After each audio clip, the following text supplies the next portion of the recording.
Morning dear students, स्वागत है आप सभी का। बेटा, जो लास्ट क्लास हमने डिस्कस की थी उसमें हमने डिफरेंशियबिलिटी अवकलनीयता के बारे में चर्चा किया था। सबसे पहले हमने कहा कि कॉम्प्लेक्स चर का जो फलन होता है, सम्मिश्र चर का जो फलन होता है, उसको हम डिनोट किससे करते हैं? W is equal to f of z से, इससे डिनोट करते हैं। और क्योंकि ये सम्मिश्र चर का फलन है, इसका जो सहप्रांत है, जो कोडोमेन है, वो भी क्या है? सबसेट ऑफ कॉम्प्लेक्स नंबर या सेट ऑफ कॉम्प्लेक्स नंबर। इसकी वैल्यू भी क्या आएगी? कॉम्प्लेक्स नंबर आएगा। It is also complex valued function, सम्मिश्र मानी फलन भी कह सकते हैं। और इसकी वैल्यू आप लिखते हो u प्लस आयोटा v की फॉर्म। ठीक है।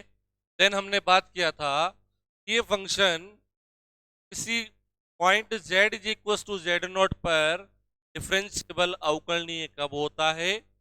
जब इसका जो डेरिवेटिव है बेटा, limit z tends to z not f of z minus f of z not upon z minus z not. क्या जनरल डेरिवेटिव की बात करें बेटा हम, limit delta z tends to zero f of z not plus delta z minus f of z not upon delta z. Z z not की और delta Z zero की और कॉम्प्लेक्स प्लेन में किसी भी पाथ से टेंस करे, limit का मान क्या आना चाहिए? फाइनाइट और यूनिक आना चाहिए। फाइनाइट और यूनिक आना चाहिए। Then we say this function is differentiable at z is equal to z not. Clear बात? तो आज अपन क्वेश्चंस करते हैं बेटा इस पर। देखिए, सबसे पहला क्वेश्चन मैं लिखता हूं, आपकी बुक का एग्जाम्पल है, यूनिट नंबर फर्स्ट अपन चालू हो चुकी है। ठीक है। यूनिट नंबर फर्स्ट का जो पहला टॉपिक है वो है डिफरेंशियबिलिटी, अवकलनीयता। अवकलनीयता पे एक एग्जाम्पल करते हैं अपनी बुक का। एग्जाम्पल देखो, एग्जाम्पल नंबर बताता हूं मैं।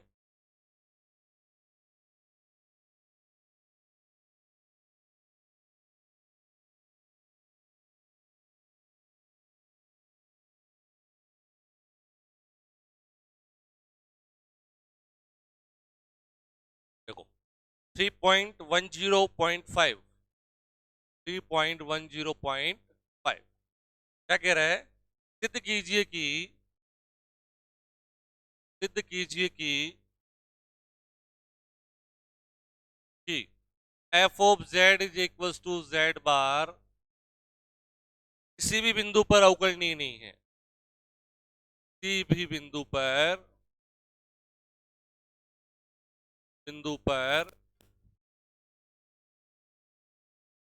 अवकलनीय नहीं है।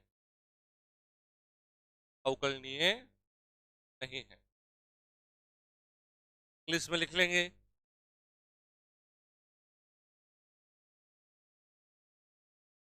Prove that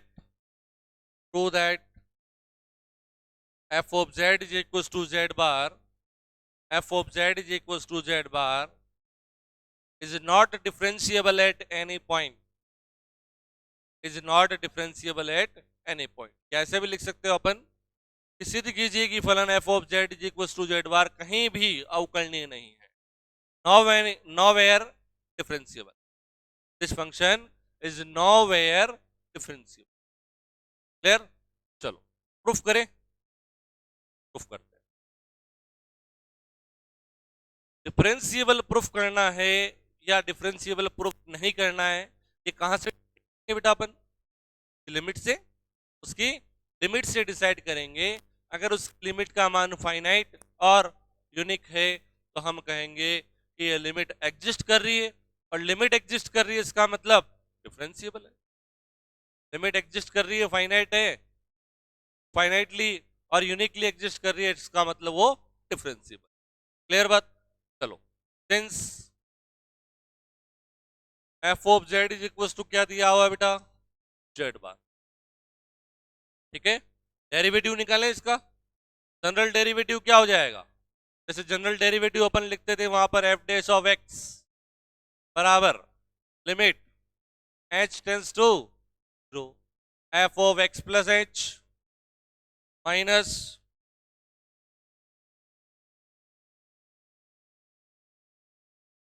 f of x upon same definition जो लिखवाई थी अभी, मतलब जनरल डेरिवेटिव x बराबर ए पर ए रख देंगे यहां पर, ठीक है। तो जनरल डेरिवेटिव क्या हो जाएगा यहां पर, एफ डैश ऑफ z बराबर limit delta z tends to 0 f of z plus delta z minus f of z upon delta z। आगे बात समझ में? किस तरह से डिफाइन है, कोई भी कॉम्प्लेक्स नंबर किस पे मैप हो रहा है बेटा, उसके कॉन्जुगेट पे, के कॉन्जुगेट पे मैप हो रहा है। तो देखिए क्या आ जाएगा यहां से, limit delta z tends to 0, ये क्या आ जाएगा बेटा, z प्लस डेल्टा z का कॉन्जुगेट, ठीक है। z की जगह क्या है यहां पर, z प्लस डेल्टा z, तो इसके कॉन्जुगेट पे मैप हो जाएगा। एफ ऑफ z क्या होगा, माइनस का z का कॉन्जुगेट यहां से अपॉन डेल्टा z, ठीक है। मैंने आपको जब प्रॉपर्टी लिखाई थी कॉन्जुगेट की, मैंने एक चीज लिखवाई थी कि z1 प्लस z2 का होल कॉन्जुगेट क्या होगा, z1 का कॉन्जुगेट प्लस z2 का कॉन्जुगेट, अलग अलग हो जाएंगे। चलो, limit delta z tends to 0, क्या हो जाएगा बेटा, z bar plus delta z bar minus z bar upon delta z। इसका रीजन हम लिख देते हैं कि z1 प्लस z2 का होल कॉन्जुगेट बराबर z1 conjugate plus z2 conjugate, ये हमने पढ़ा हुआ है। क्लियर बात? चलो आगे चलो, एफ डैश ऑफ z क्या रह गया बेटा, देखो ये कैंसिल हो गया, ऊपर क्या रह गया, डेल्टा z बार, नीचे delta z, limit delta z tends to, clear, क्या हो जाएगा यहां से देखो, delta z bar upon delta z bar upon delta z। Clear बात? अब हम इस लिमिट को, लिमिट लगाओगे, देखो डेल्टा z टेंस टू 0 है बेटा, डेल्टा z को हम क्या लिखते हैं, delta x plus iota delta y, ये लिखते हैं। एक बार यहां समझना, ये टेंस टू 0 है, मतलब इसका रियल पार्ट भी टेंस टू 0 है और इमेजिनरी पार्ट भी टेंस टू 0 है। क्लियर? ये भी टेंस टू 0, ये भी टेंस टू, मतलब डेल्टा x टेंस टू भी 0 है और डेल्टा y टेंस टू भी 0 है। तो मैं ये लिखूं delta x minus iota delta y, ये भी क्या होगा, टेंस टू 0 होगा। टेंस टू क्या होगा, अरे ये भी 0 की तरफ टेंस कर रहा है, ये भी 0 की तरफ टेंस कर रहा है, तो इसमें चाहे प्लस आओ चाहे माइनस आओ 0 ही होगा। समझ में आ गई बात? 0 प्लस आयोटा 0 भी 0 है, 0 माइनस आयोटा 0 वो भी 0 है। इट मीन्स अगर डेल्टा z 0 की ओर टेंस कर रहा है तो डेल्टा z का कॉन्जुगेट जो कि ये भी 0 की तरफ टेंस करेगा। इट एम्प्लाइज डेल्टा z का conjugate is also tends to, समझ में आई मेरी बात? बताओ,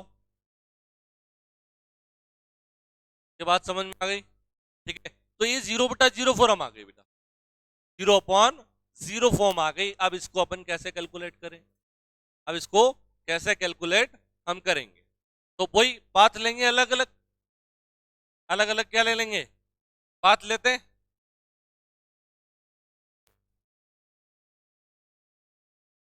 मान लेते हैं डेल्टा z 0 की ओर x एक्सिस के अलोंग जा रहा है और मान लेते हैं डेल्टा z 0 की ओर y एक्सिस के अलोंग जाता है। तो इस बात यही लेते हैं अपन, ठीक है। पहले चेक करते हैं इनसे, देखो case number first, case number first let delta z tends to 0 along along x axis. X axis के अलोंग जा रहा है मतलब y कोऑर्डिनेट 0 किसका किसका डेल्टा z का। डेल्टा z का y कोऑर्डिनेट मतलब उसका इमेजिनरी पार्ट, और उसका इमेजिनरी पार्ट क्या है डेल्टा y।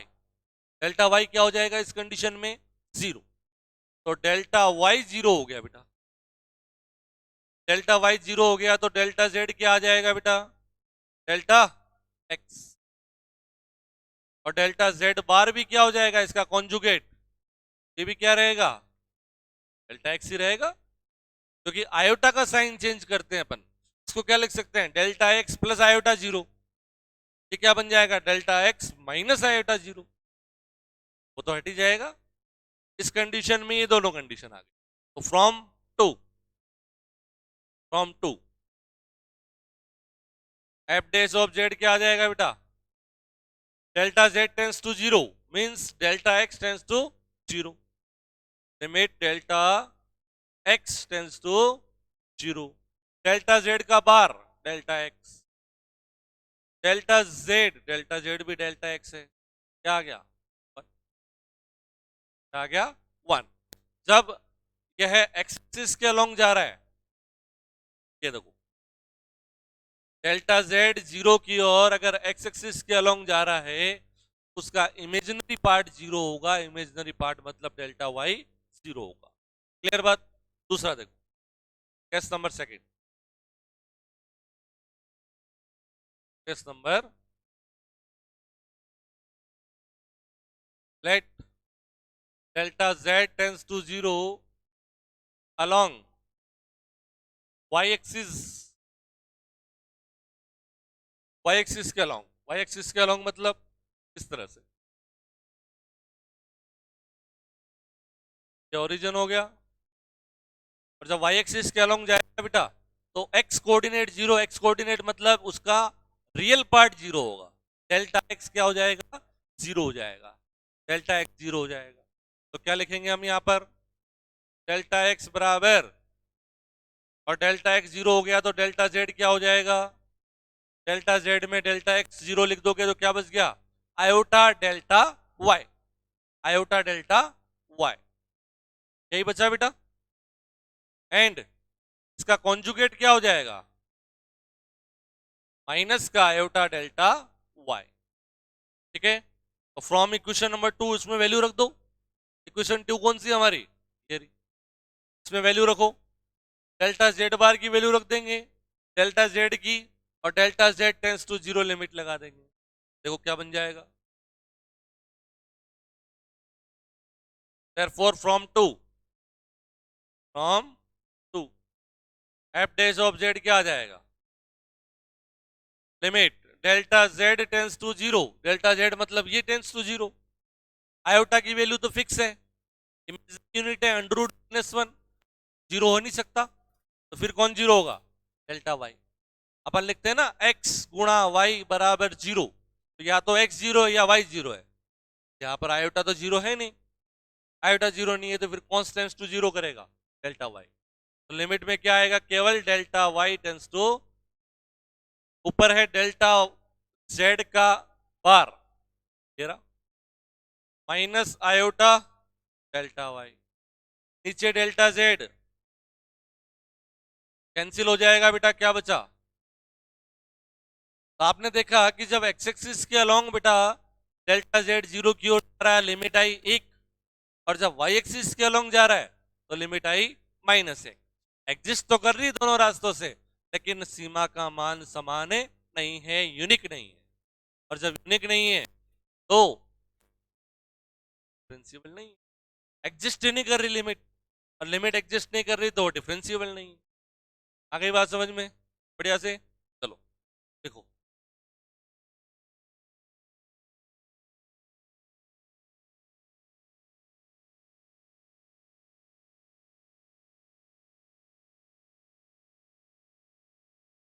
क्या लिखो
हाँ जी बेटा, क्या यहाँ तक?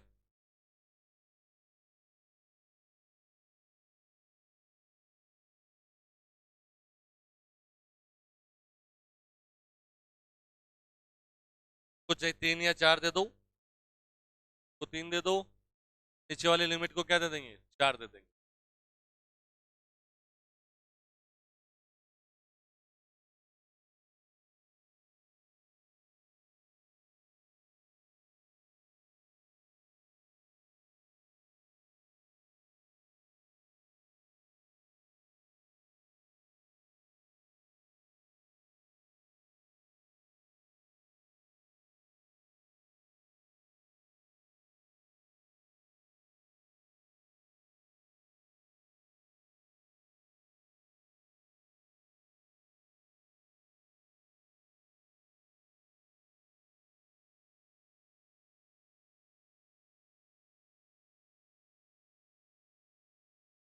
नहीं रहा?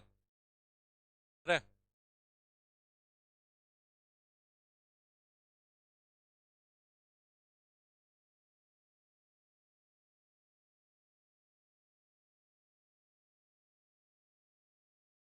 हाँ जी।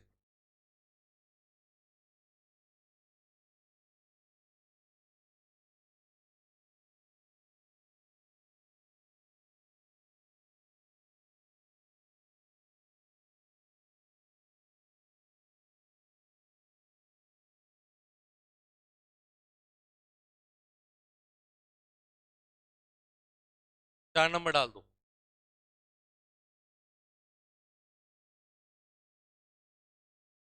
4 नंबर डाल देंगे। बहुत आसान सवाल है। आसान था ना बिल्कुल।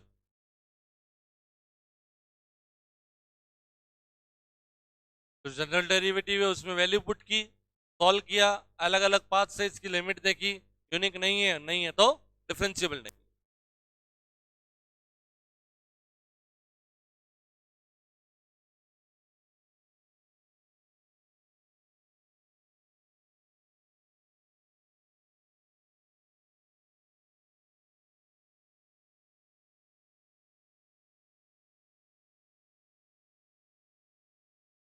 आगे लिखो, ये वाले लिखो पहले। अतः 3 व 4 से 3 व 4 से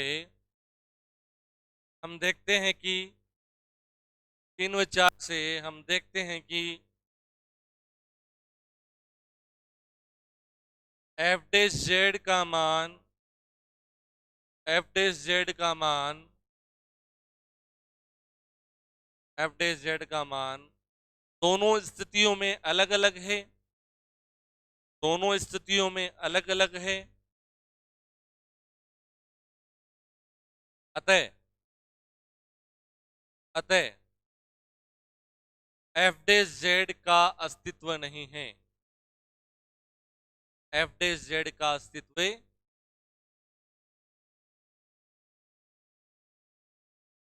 that implies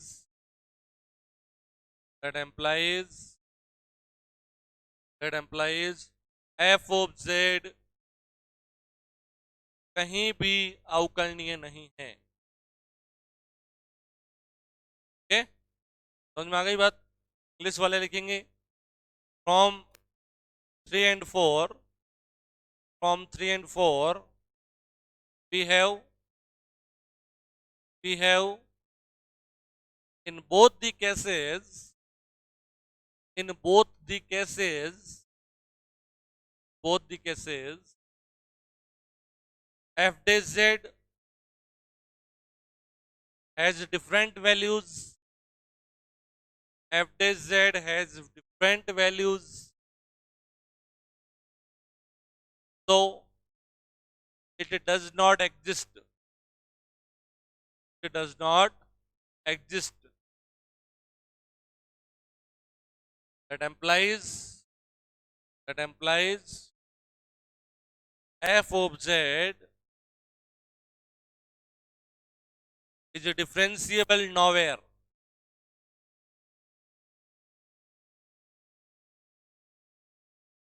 Differentiable nowhere. कहीं भी डिफरेंशिएबल नहीं है। ओके, चलो आगे बढ़े भाई। एक क्वेश्चन बढ़िया से समझ में आ गया। चलो एक सवाल और करते हैं, एक एग्जाम्पल और करते हैं आपकी बुक से ही।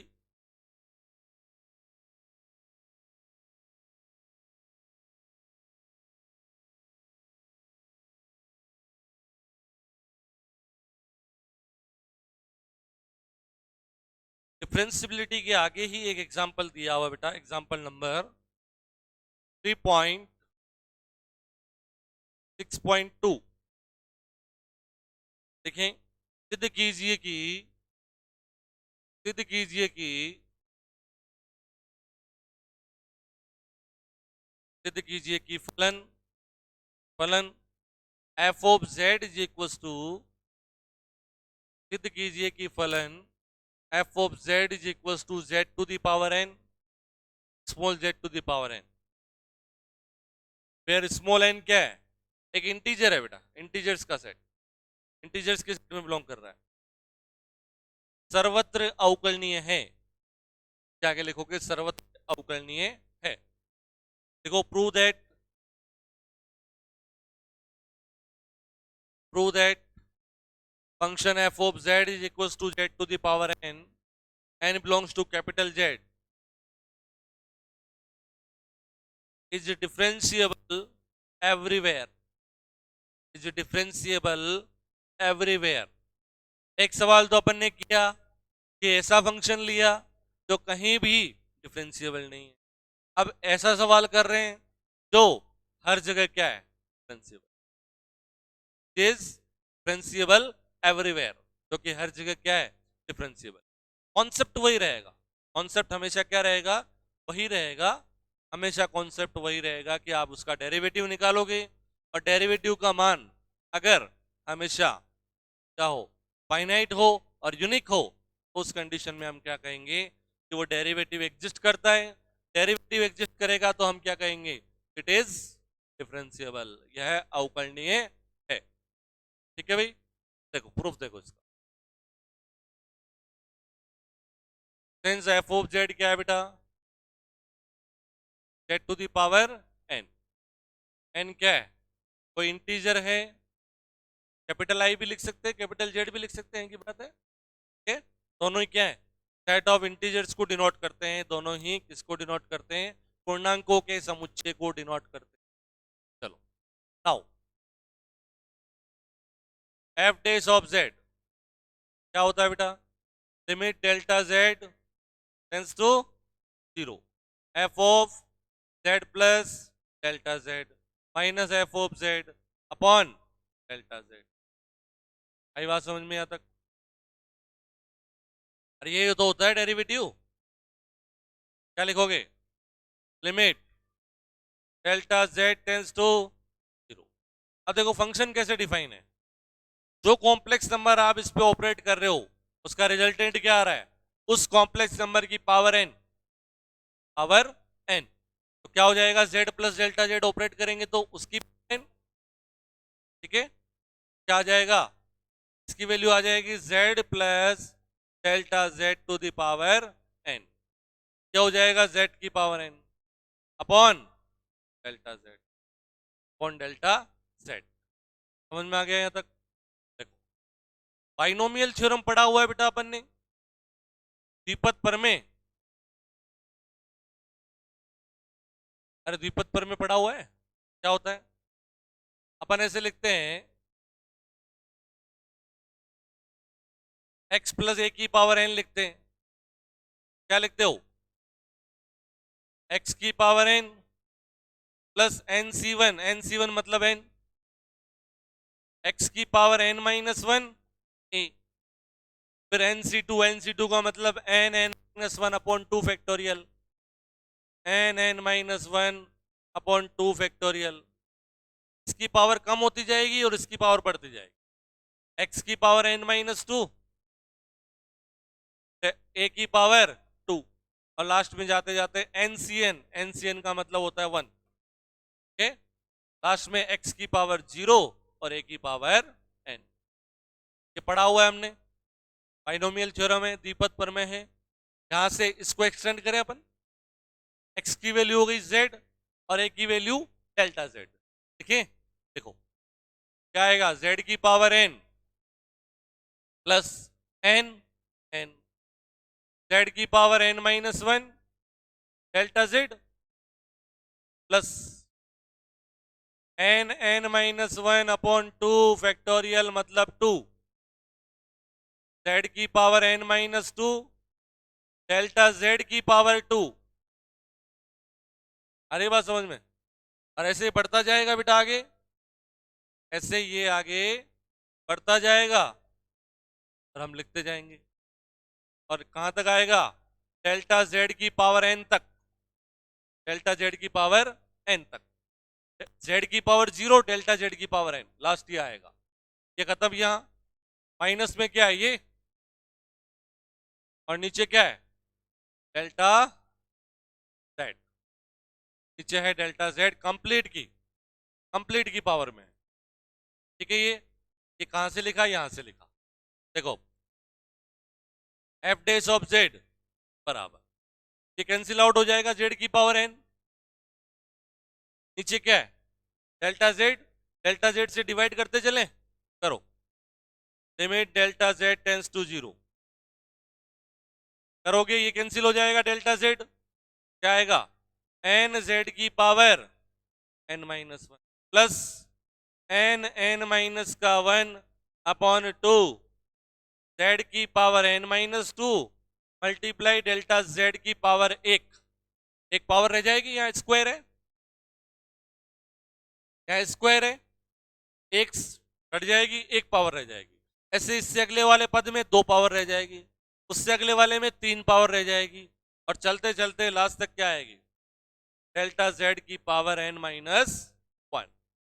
मतलब कहने का मतलब क्या है कि केवल इस टर्म को छोड़ दें, इसके अलावा इससे आगे हर एक पद में डेल्टा z आ रहा है। क्या आ रहा है, डेल्टा z आ रहा है, डेल्टा z अपेयर हो रहा है। क्लियर बात? लिमिट लगा दे, लिमिट क्या है delta z tends to 0, delta z tends to 0 limit लगाओगे, ये टर्म भी 0 हो गई, इससे आगे वाली टर्म भी 0, ये लास्ट तक सारी टर्म 0 हो जाएगी, केवल बचेगा क्या, जिस इंडिपेंडेंट फ्रॉम डेल्टा z। यह पद जो है ये क्या है बेटा, डेल्टा z से स्वतंत्र है, इसलिए केवल यही टर्म बचेगी, आगे की सारी टर्म 0 हो जाएगी क्योंकि लिमिट लगा देंगे delta z tends to 0। Clear?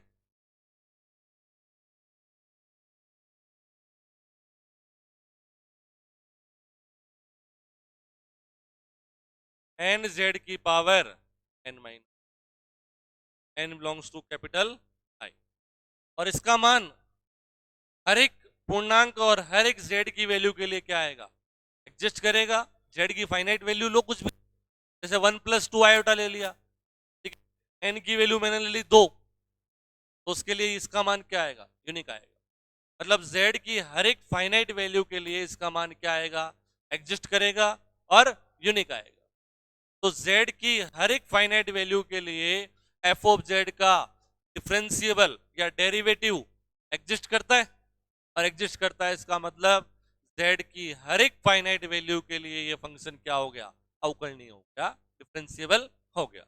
Infinity पे तो वैसे एग्जिस्ट नहीं करेगा, फंक्शन एग्जिस्ट नहीं कर रहा तो इसका डिफरेंशियबिलिटी देखने से मतलब ही नहीं।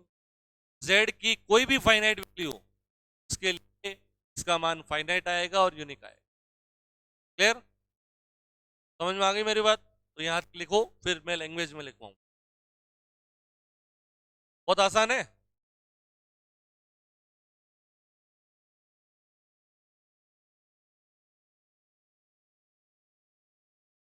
देखो बहुत आसान है, 2 अच्छे सवाल किए हैं आज अपने।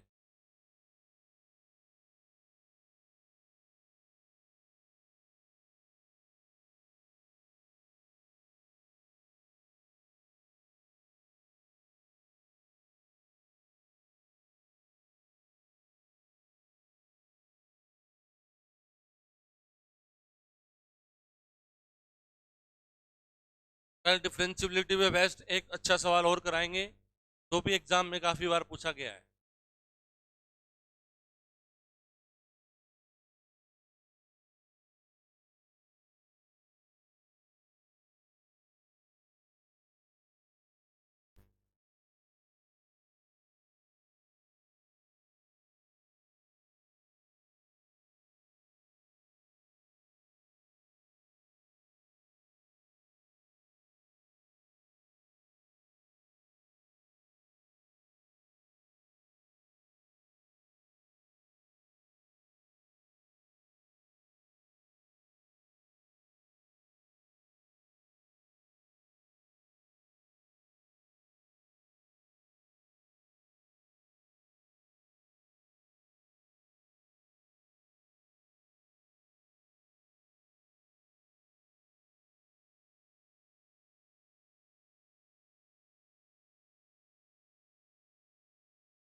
जो कॉन्सेप्ट आसानी से समझ में आ जाए उसमें टाइम खराब करने की जरूरत नहीं, क्योंकि डिफरेंशिबिलिटी है, मैं पढ़ी हुई है रियल वेरिएबल के फंक्शंस के लिए, बहुत आसान है। अवकलज ही तो निकालना है, डेरिवेटिव तो फाइंड आउट करना है, कैलकुलेशन की फटाफट सॉल्व कर लिया, खत्म। जहां नया टॉपिक आएगा जो आप लोगों ने नहीं पढ़ा हुआ है बिल्कुल ही, वहां पर अच्छे से टाइम देखते हुए बढ़िया तरीके से उसको आराम आराम से चले। अब डेरिवेटिव निकालना है कि बाइनोमियल थ्योरम सबने पढ़ी हुई है, नहीं पढ़ी हुई?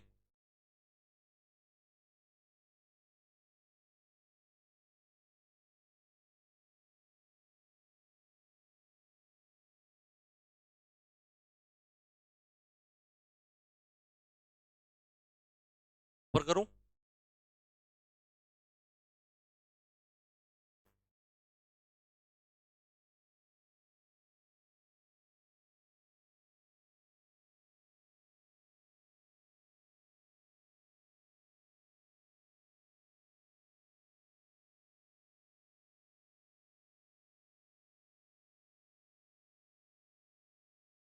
क्या क्या लिखेंगे? जो कि z के प्रत्येक परिमित मान के लिए, z के प्रत्येक परिमित मान के लिए परिमित व अद्वितीय है, परिमित व अद्वितीय है,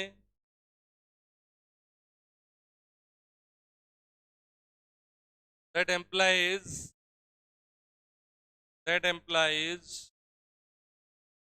f of z, z के सभी परिमित मानों के लिए, z के सभी परिमित मानों के लिए अवकलनीय है, ठीक है, अवकलनीय है। आप लिखो which is exist and unique for every finite value of small z, for every finite value of small z, that implies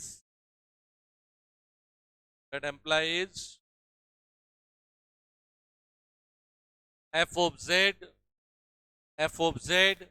is differentiable for every finite z, समझ में आई बात? दोनों सवाल बढ़िया से, ठीक है। दोनों में वो क्या कॉन्सेप्ट था बेटा कि डिफरेंशियबिलिटी चेक करने के लिए हमें क्या करना है, उसका डेरिवेटिव चेक करना है। अगर वो लिमिट के साथ फाइनाइट और यूनिक है तो हम कहेंगे कि वो डिफरेंशिएबल है, और अगर वो नहीं है ऐसा तो हम कहेंगे डिफरेंशिएबल नहीं, ठीक है। एक सवाल अभी इतना टाइम नहीं रहा है, कल करेंगे डिफरेंशियबिलिटी से रिलेटेड, ठीक है।